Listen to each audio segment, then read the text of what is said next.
और हम आज का पहला प्रश्न स्टार्ट करें उससे पहले मैं आपको बता दूं, 1 मई को हम महाराष्ट्र दिवस और गुजरात दिवस के रूप में भी मनाते हैं। वैसे 1 मई को अंतर्राष्ट्रीय श्रम दिवस भी होता है, इंटरनेशनल लेबर डे। लेकिन इंटरनेशनल लेबर डे के बारे में आपको कल बताऊंगा उसकी थीम के साथ। तो आज का पहला प्रश्न हम देखते हैं। बताइए, हाल ही में पंजाब सरकार ने आशीर्वाद योजना के तहत राशि को बढ़ाकर कितना कर दिया? तो आंसर होगा 51,000, 51,000। तो अभी पंजाब सरकार ने आशीर्वाद योजना के तहत जो सहायता राशि है उसको बढ़ा करके 21,000 रुपए से 51,000 रुपए कर दिया। एक्चुअल में इस योजना में ये दूसरी बार बढ़ोतरी हो रही है। एक्चुअल में पहले इस योजना का नाम हुआ करता था शगुन योजना, फिर इसका नाम बदलकर आशीर्वाद योजना कर दिया गया था और सहायता राशि को बढ़ाकर 15,000 रुपए से 21,000 रुपए कर दिया गया था। और अब 21,000 रुपए से बढ़ाकर कितना कर दिया? 51,000 रुपए कर दिया, 51,000 कर दिया। अच्छा, है क्या ये योजना? तो सिंपल है। इस योजना में जो पंजाब सरकार है वो गरीब परिवार की बेटियों की शादी पर सहायता के रूप में उन्हें कुछ राशि देती है और वो राशि जो होगी अब कितनी होगी? 51,000 रुपए होगी। बात पंजाब की है तो ये रहा मैप में पंजाब। पंजाब की कैपिटल चंडीगढ़ है, मुख्यमंत्री हो गए अमरिंदर सिंह और गवर्नर हो गए वीपी सिंह बदनौर। याद रखना, पंजाब जो है 2022 तक हर घर जल वाला राज्य बनेगा। पंजाब सरकार ने होला मोहल्ला त्योहार भी मनाया था और अभी लाल लकीर मिशन भी शुरू किया था। उसके अलावा पंजाब ने डिजीनेस्ट मोबाइल एप्लीकेशन को भी लॉन्च किया और ई दाखिल पोर्टल को भी लॉन्च किया था। उसके अलावा बसेरा योजना को भी इन्होंने शुरू किया था और PR इनसाइट नाम से एक एप्लीकेशन और एक वेब पोर्टल को भी लॉन्च किया था। पंजाब ने ही घर घर रोजगार योजना भी शुरू किया था। पंजाब ने ही घर घर रोजगार कार्यक्रम भी शुरू किया था। एक घर घर निगरानी एप्लीकेशन ये भी पंजाब की है। और पंजाब की पहली महिला मुख्य सचिव कौन बनी थी? विनी महाजन बनी थी। और बताइए, पंजाब का राजकीय जलीय जीव किसे घोषित किया गया? ब्यास नदी में पाई जाने वाली सिंधु डॉल्फिन को। तो ये ध्यान रखना, बढ़ते हैं आगे। अच्छा, फिर बताइए, अभी हाल ही में किस राज्य सरकार ने ऑक्सीजन ऑन व्हील्स पहल को शुरू किया है? तो आंसर होगा हरियाणा ने। तो हरियाणा में करनाल जिला प्रशासन ने सरकारी और प्राइवेट अस्पतालों में मेडिकल ऑक्सीजन की निरंतर आपूर्ति यानी कि कॉन्टिन्यूस सप्लाई को सुनिश्चित करने के लिए ये इनिशिएटिव शुरू किया है। और इसमें होगा क्या? इसमें 100 ऑक्सीजन सिलेंडर से भरे वाहनों को तुरंत आवश्यकता होने पर किसी भी जिला अस्पताल तक भेजा जाएगा। तो ऑक्सीजन ऑन व्हील्स पहल का उद्देश्य सिंपल सा याद रखना, सरकारी और प्राइवेट दोनों अस्पतालों में मेडिकल ऑक्सीजन की निरंतर आपूर्ति कॉन्टिन्यू सप्लाई को सुनिश्चित करना है। शुरू किया है हरियाणा सरकार ने। अभी उत्तर प्रदेश से आपको याद होगा ई पंचायत पुरस्कार 2021 जीता था इसने। और अभी कोरोना के दौरान उत्कृष्टता कार्यों के लिए देहरादून को स्मॉल सिटी अवार्ड 2021 से भी सम्मानित किया गया था। अभी तमिलनाडु के सेलम में एशिया का सबसे बड़ा मवेशी पार्क का उद्घाटन किया गया। लेकिन यहाँ बात हो रही है हरियाणा की, तो ये रहा मैप में हरियाणा। देखो, हरियाणा की कैपिटल चंडीगढ़ ही है और यहाँ के मुख्यमंत्री होते हैं मनोहर लाल खट्टर और गवर्नर कौन है? सत्यदेव नारायण आर्य। अभी आपको याद होगा, हरियाणा सरकार ने बाल गृह में आने वाले बच्चों के लिए हरिहर नीति को शुरू किया था। हरिहर का मतलब क्या हो गया? Homeless, abandoned and surrendered children rehabilitation. अभी हरियाणा सरकार ने ही कोविड आपातकालीन ऋण योजना को भी शुरू किया। देश की पहली एयर टैक्सी सेवा शुरू हुई हिसार और चंडीगढ़ के बीच में। उसके अलावा विद्युत क्षेत्र में कौशल विकास के लिए भारत का पहला उत्कृष्टता केंद्र स्थापित किया गया हरियाणा के गुरुग्राम में। अभी हरियाणा की पहली महिला सांसद का भी निधन हो गया था, उनका नाम है चंद्रावती देवी। और एयर क्वालिटी में सुधार के लिए यहाँ के मुख्यमंत्री ने प्रोजेक्ट एयर केयर को भी शुरू किया था। उसके अलावा हरियाणा सरकार ने लड़कियों और महिलाओं के लिए महिला व किशोरी सम्मान योजना और मुख्यमंत्री दूध उपहार योजना को भी शुरू किया। परिवार पहचान पत्र योजना को भी शुरू किया था। और सबसे इंपॉर्टेंट तो आप याद रखो, 2021 में जो खेलो इंडिया यूथ गेम्स होंगे, जो इसका चौथा एडिशन होगा, ये हरियाणा के पंचकुला में होगा। और हरियाणा में जो अंबाला सिटी बस स्टैंड है उसका नाम सुषमा स्वराज के नाम पर रखा गया था। तो इतना आप याद रखना है। यहाँ से बढ़ते आगे। फिर अगला प्रश्न है, अभी हाल ही में नाटो ने डिफेंडर यूरोप 2021 अभ्यास को कहां पे शुरू किया? तो आंसर होगा अल्बानिया। तो नाटो मतलब नॉर्थ अटलांटिक ट्रीटी ऑर्गेनाइजेशन, और इसने यूएसए और दूसरे देशों के हजारों सैन्य बलों के साथ मिलकर के अल्बानिया में संयुक्त सैन्य अभ्यास जिसका नाम रखा है डिफेंडर यूरोप 21 इसको शुरू किया है, जो कि पश्चिमी बाल्कन में सेकेंड वर्ल्ड वॉर के बाद से पहले बड़े पैमाने पर यह अभ्यास है।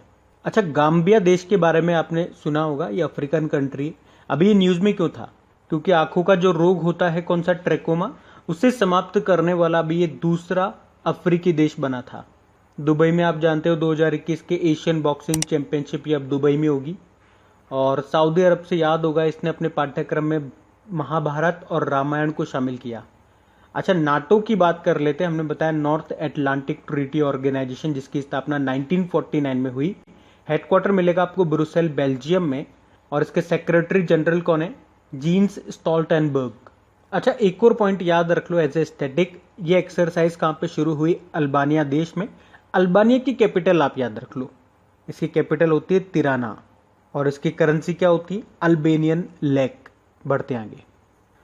अच्छा बताइए, अभी हाल ही में स्वचालित यानी कि सेल्फ ड्राइविंग कारों के उपयोग को मंजूरी देने वाला पहला देश कौन सा बना? तो आंसर होगा यूनाइटेड किंगडम। तो यूनाइटेड किंगडम मोटरवे पर सेल्फ ड्राइविंग कारों की अनुमति देने के लिए विश्व में पहला देश बन गया है, जो कि मोटरवे पर स्लो स्पीड से सेल्फ ड्राइविंग व्हीकल के उपयोग की अनुमति देता है। सेल्फ ड्राइविंग कार, जिसे स्वायत्त वाहन यानी कि ड्राइवर लेस कार या रोबो कार के रूप में भी इसे जाना जाता है, ये एक ऐसा व्हीकल है, ऐसा वाहन है जो अपने पर्यावरण के प्रति संवेदनशील है। जो सेल्फ ड्राइविंग कार होती है, इसमें सड़क दुर्घटनाएं कम होती हैं क्योंकि इसमें सेंसर वगैरह लगे होते हैं, और मुख्य रूप से बुजुर्गों के लिए काफ़ी फायदेमंद है। फायदेमंद तो सभी के लिए है जो बैठेगा उसमें। अब यहाँ पे बात हो रही है यूके की, तो ये रहा मैप में यूके। देखो, इसकी कैपिटल लंदन हो गई, करेंसी पौंड स्टर्लिंग है, और यहाँ के प्रधानमंत्री बोरिस जॉनसन है। आपको लंदन से याद होगा, कुछ समय पहले ग्लोबल पावर सिटी इंडेक्स आया था, उसमें लगातार 9वें साल दुनिया का सबसे आकर्षक शहर रहा था लंदन। और लंदन जो है ये पॉल्यूशन चार्ज जोन लागू करने वाला पहला शहर भी है। उसके अलावा आप याद रख सकते हो, जलवायु परिवर्तन यानी कि क्लाइमेट चेंज पर आपातकाल यानी कि इमरजेंसी लागू करने वाला पहला देश भी बना था यूके। दूसरा बना था आयरलैंड। और चैतन्य वेंकटेश्वरन का नाम आप याद रख सकते हो, ये एक दिन के लिए भारत में ब्रिटेन की हाई कमिश्नर बनी थी। वैसे भारत में ब्रिटिश हाई कमिश्नर कौन है? Alexander Alice. और ब्रिटेन में भारतीय उच्चायुक्त हाई कमिश्नर कौन है? गायत्री कुमार है। और ब्रिटेन के आपके फार्मूला 1 ड्राइवर भी हैं, क्या नाम है उनका? Lewis Hamilton. और ये किस कंपनी की गाड़ी चलाते हैं? मर्सिडीज की गाड़ी चलाते हैं। अभी ब्रिटेन ने लुइस हैमिल्टन को नाइट हुड सम्मान से भी सम्मानित किया था। देखो, वैसे मैं आपको बता दूं, यूके में 4 देश आते हैं। कौन कौन से? इंग्लैंड, स्कॉटलैंड, वेल्स और नॉर्थ आयरलैंड। याद रखना, आयरलैंड और नॉर्थ आयरलैंड ये दोनों अलग अलग देश हैं। तो यूके के अंदर कौन कौन से 4 देश हो गए?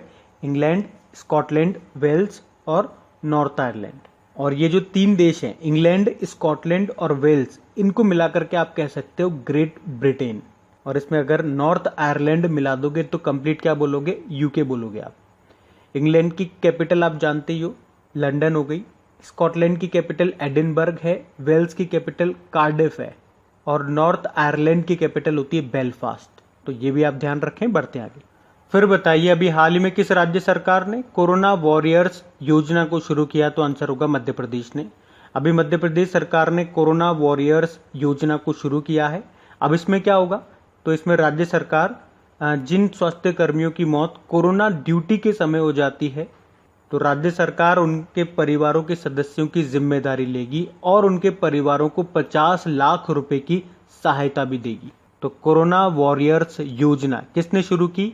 मध्य प्रदेश ने। तो ये रहा मैप में मध्य प्रदेश। देखो, मध्य प्रदेश की कैपिटल भोपाल है और भारत का पहला ई वेस्ट क्लिनिक यहीं पे है। और मुख्यमंत्री यहाँ के शिवराज सिंह चौहान है और गवर्नर है आनंदीबेन पटेल। अभी मध्य प्रदेश सरकार ने मेरा मास्क मेरी सुरक्षा अभियान भी शुरू किया था। और मध्य प्रदेश के मुख्यमंत्री ने ही मिशन ग्रामोदय योजना भी शुरू की थी। और प्रधानमंत्री मातृ वंदना योजना के क्रियान्वयन में मध्य प्रदेश को 2020-21 में राष्ट्र स्तर पर प्रथम स्थान भी मिला था। मध्य प्रदेश का जो होशंगाबाद शहर है उसका नाम बदलकर नर्मदापुरम कर दिया गया। और भारत में पहली बार दुनिया के सबसे पुराने जानवर डिंकिंसोनिया का जीवाश्म भी मिला था मध्य प्रदेश की भीमबेटका की गुफाओं में। मध्य प्रदेश ने जलाभिषेकम अभियान को भी शुरू किया। उसके अलावा मध्य प्रदेश ने पंख योजना भी शुरू की थी। और याद रखना, दुनिया का सबसे बड़ा तैरता हुआ सोलर प्लांट जिसकी कैपेसिटी 600 मेगावाट है, ये बनेगा खंडवा जिले में नर्मदा नदी पर ओमकारेश्वर बांध पर ये बनेगा। देश का पहला बुद्धिस्ट थीम पार्क ये बना मध्य प्रदेश के सांची में। यहीं पे ही एक जिला एक शिल्प अभियान शुरू हुआ था। और भारत की पहली हॉट एयर बलून सफारी ये लॉन्च की गई मध्य प्रदेश के बांधवगढ़ नेशनल पार्क में। अच्छा, यहाँ के नए चीफ जस्टिस भी तो बन गए, क्या नाम है उनका? मोहम्मद रफीक। तो ये सारे लेटेस्ट पॉइंट मैंने आपको बताए जो भी मध्य प्रदेश से करंट अफेयर्स में बनते हैं, इनको याद रखना। बढ़ते हैं आगे। फिर बताइए, हाल ही में डीआरडीओ ने पाइथन 5 मिसाइल का सफल परीक्षण किया है। आपको बताना है ये किस प्रकार की मिसाइल है। आंसर होगा ये एयर टू एयर मिसाइल है। तो अभी डीआरडीओ ने गोवा में, कहां पे? गोवा में 5वीं पीढ़ी की Python 5 short range air to air missile का सफल परीक्षण किया है। ये जो मिसाइल है ये भारत की स्वदेशी लाइट कॉम्बैट एयरक्राफ्ट तेजस की हवा से हवा मारक क्षमता को बढ़ाएगी। तो पाइथन 5 मिसाइल ये इजराइल के द्वारा निर्मित एक इंफ्रारेड गाइडेड मिसाइल है और इसकी जो रेंज है मात्र 20 किलोमीटर है। अब बात यहाँ पे डीआरडीओ की भी हुई है तो इसके बारे में जान लो। देखो, डीआरडीओ मतलब हो गया defence research and development organisation. स्थापना इसकी 1958 में हुई और नई दिल्ली में हेडक्वार्टर हो गया। इसके अध्यक्ष हो गए जी सतीश रेड्डी। और मोटो क्या होता है इसका? Strength origin is in knowledge. DRDO से मैं भी आपको याद दिलाऊं तो डीआरडीओ ने अभी हेलीकॉप्टर इंजन एप्लीकेशन के लिए सिंगल क्रिस्टल ब्लेड तकनीक को विकसित किया। उसके अलावा डीआरडीओ ने सप्लीमेंट ऑक्सीजन डिलीवरी सिस्टम का भी विकास किया था और एक हैवी टॉर्पेडो भी बनाया जिसका नाम है वरुणास्त्र। और टॉर्पेडो से बचने के लिए एक सिस्टम भी बनाया जिसका नाम रखा मारीच, जो कि एक टॉर्पेडो डिफेंस सिस्टम है। उसके अलावा डीआरडीओ ने सीआरपीएफ के जवानों के लिए रक्षिता नाम से एक बाइक एम्बुलेंस भी तैयार की थी। उसके अलावा आप ध्यान रख सकते हो, डीआरडीओ ने भारतीय सेना के साथ मिलकर भारत की पहली स्वदेशी मशीन पिस्टल जिसका नाम है आसमी, इसको डेवलप किया था। अभी डीआरडीओ ने भारत का पहला स्वदेशी रूप से विकसित एयर ड्रॉप्ड कंटेनर भी बनाया जिसका नाम रखा था सहायक एनजी। एनजी मतलब न्यू जनरेशन। अभी कुछ मिसाइलें भी बनाई थी डीआरडीओ ने। एक एंटी गाइडेड मिसाइल बनाई थी, मतलब टैंक को मारने की मिसाइल है ये, जिसका नाम रखा था ध्रुवास्त्र। और टैंक को मारने के लिए एक और मिसाइल बनाई थी जिसे कहते हैं सेंट मिसाइल, SANT। इसका मतलब हो गया stand of anti tank missile.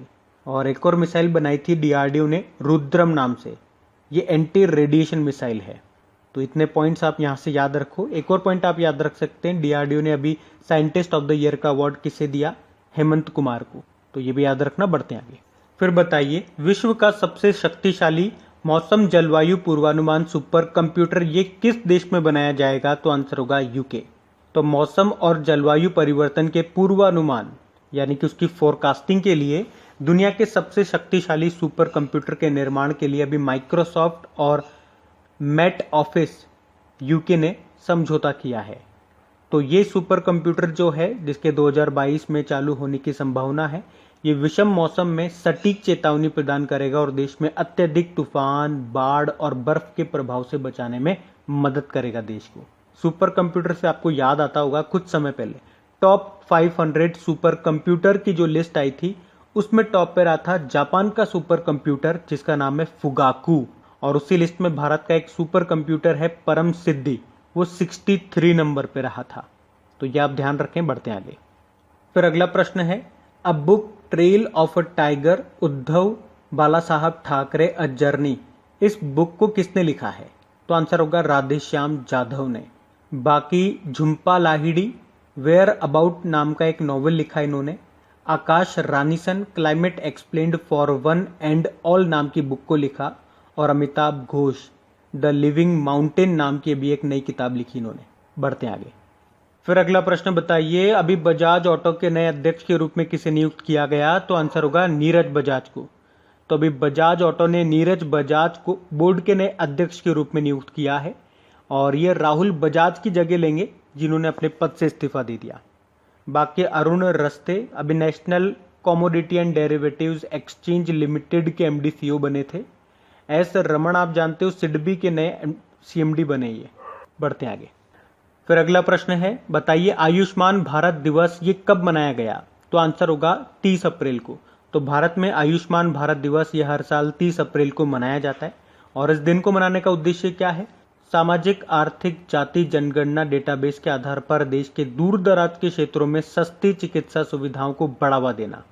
और आप जानते हो आयुष्मान भारत योजना के बारे में, जिसे प्रधानमंत्री नरेंद्र मोदी ने अप्रैल 2018 में शुरू किया था। ये दुनिया का सबसे बड़ा स्वास्थ्य कवर है। इसका लक्ष्य क्या है? प्रति परिवार प्रति वर्ष 5 लाख रुपए का स्वास्थ्य कवर प्रदान करना। तो 30 अप्रैल को मनाते हैं आयुष्मान भारत दिवस। और वैसे 30 अप्रैल को इंटरनेशनल जज डे के रूप में भी मनाया जाता है। आप जानते हो अप्रैल के मंथ में जितनी बार भी इंपॉर्टेंट डे वाला क्वेश्चन हमने पढ़ा है, अप्रैल के सारे इंपॉर्टेंट डेज मैंने आपको रिवाइज करवाए हैं। और ये अप्रैल का आखिरी डे है, तो आज मैं आपको रिवाइज नहीं कराने वाला। आज क्या करिए, आप अपने आप का टेस्ट लीजिए। वीडियो को 2 मिनट के लिए पॉज करिए, नीचे कमेंट बॉक्स में जाकर के अप्रैल के जितने भी इंपॉर्टेंट डेज हमने पढ़े हैं उनको लिखने की कोशिश कीजिए और देखिए उनमें से कितने आपको याद रहते हैं। और जिन डे में आप अटकते हो, जो आपको याद नहीं है, उनको याद करने की कोशिश कीजिए। अभी हम बढ़ते हैं आगे। फिर बताइए, अभी हाल ही में माइकल कॉलिंस का निधन हो गया। ये किस क्षेत्र से जुड़े थे? तो आंसर होगा अंतरिक्ष विज्ञान के क्षेत्र से। तो माइकल कॉलिंस ये नासा के अपोलो 11 यान के पायलट थे। अपोलो 11 आप जानते हो, जिसके दौरान नील आर्मस्ट्रॉन्ग को चंद्रमा पर ले जाया गया था। और अभी इनकी मृत्यु हो गई है, ये 90 वर्ष के थे। अच्छा, इनके अलावा मैं आपको बता दूं, अभी वर्तमान में आज तक के टीवी पत्रकार रहे रोहित सरदाना का भी कोविड-19 के कारण निधन हो गया। ये 2017 के पहले जी न्यूज में हुआ करते थे। तब इन्होंने ताल ठोक के कार्यक्रम की मेजबानी की थी, जो कि एक लोकप्रिय बहस कार्यक्रम था।